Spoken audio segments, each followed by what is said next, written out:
Assalamualaikum warahmatullahi wabarakatuh. Salam sejahtera untuk kita semua. Saya di sini Idris Sardi Lubis, Sarjana Pendidikan, sebagai guru bahasa Indonesia di SMK Swasta Teruna Padang Sidempuan.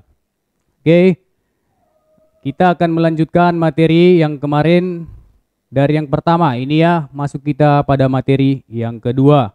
Sebelum kita memasuki materi yang kedua, ada baiknya kita sedikit kilas balik tentang materi kita yang pertama.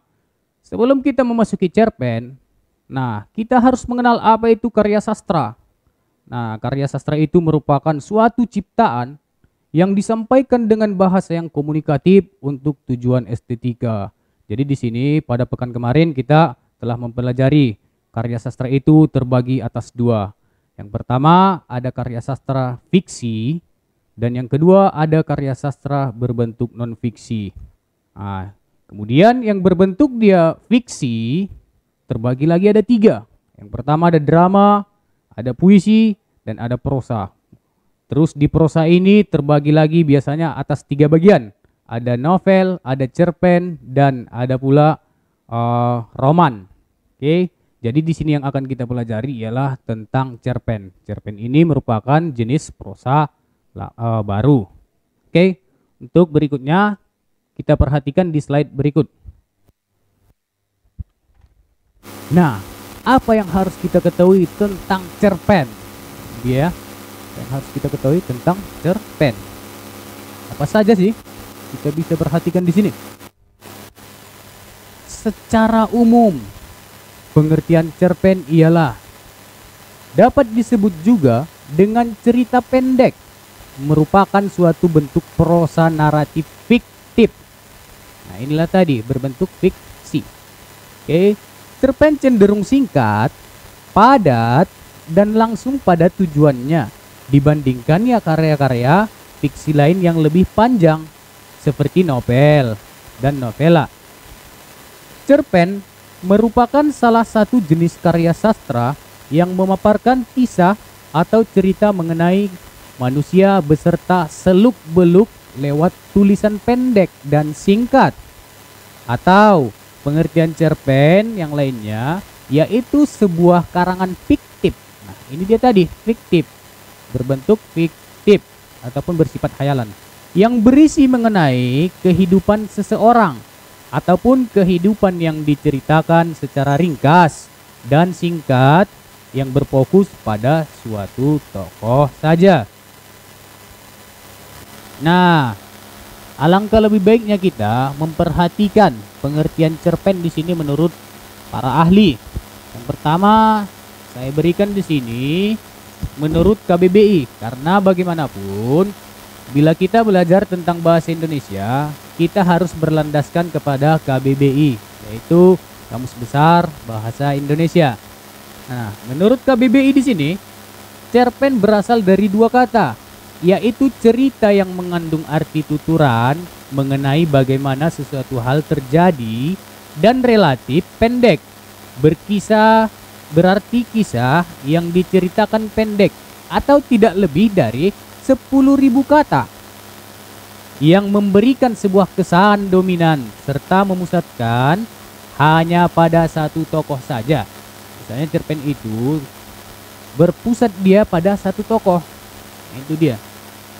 Kemudian di sini yang kedua menurut para ahli Sumarjo dan Saini, cerpen adalah cerita fiktif. Fiktif itu bisa dikatakan bersifat khayalan atau tidak benar-benar terjadi, tetapi bisa saja terjadi kapanpun serta dimanapun, yang mana ceritanya relatif pendek dan singkat. Ini dia menurut Sumarjo dan Saini. Kemudian kita lanjutkan. Inilah yang akan kita bahas. Pada minggu kemarin membahas tentang pengertian cerpen. Sekarang kita akan membahas bagaimana struktur bagian-bagian yang ada pada cerpen. Ada beberapa bagian nanti yang akan kita bahas. Yang pertama, secara umum dibentuk oleh. Ini secara umum cerpen itu dibentuk oleh. Yang pertama, poin pertama, bagian pengenalan cerita. Kemudian yang kedua, penanjakan menuju konflik. Yang ketiga, puncak konflik. Kemudian yang keempat, penurunan konflik. Sementara di posisi terakhir ada penyelesaian konflik. Nah, kelimanya ini disebut dengan istilah ini. Dalam istilah itu ada abstrak, orientasi, komplikasi, evaluasi, resolusi, dan koda. Oke, kita lanjutkan kembali. Ini pengertian masing-masing. Abstrak disebut juga dia sinopsis, merupakan bagian cerita yang menggambarkan keseluruhan cerita. Kemudian ada orientasi. Orientasi di sini pengenalan cerita, baik itu berkenaan dengan penokohan ataupun bibit-bibit masalah yang dialami.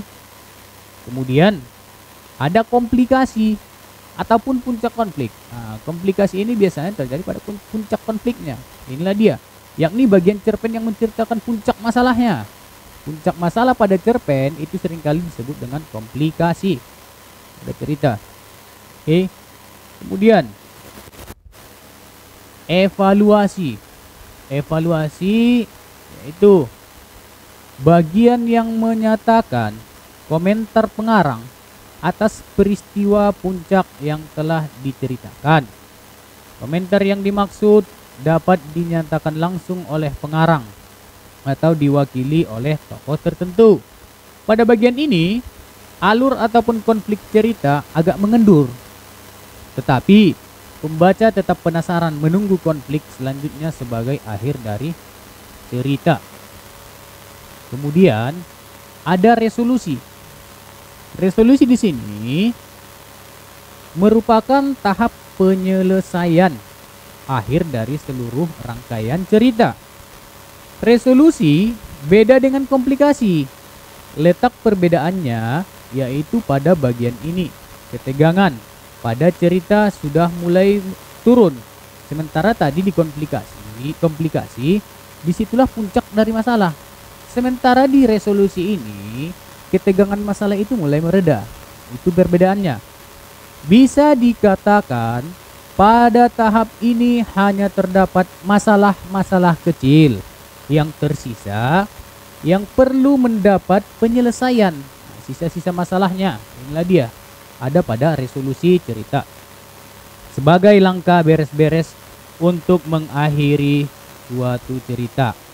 Nah, pada terakhir ada istilah yang disebut dengan koda. Koda ini merupakan komentar akhir terhadap keseluruhan isi cerita.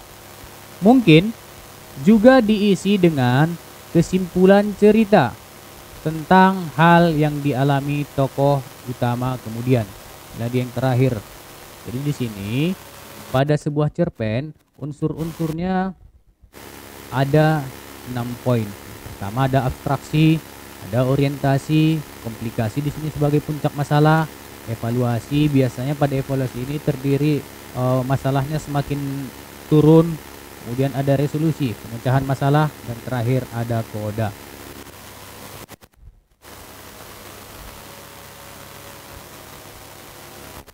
Iya, mungkin cukup sekian pembelajaran hari ini tentang struktur-struktur pada cerpen.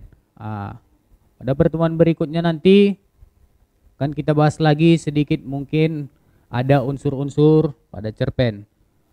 Cukup sekian pada pembelajaran hari ini. Bila mana ada yang kurang jelas, boleh kita memberikan komentar pada kolom komentar. Tetapi berkomentarlah dengan sopan.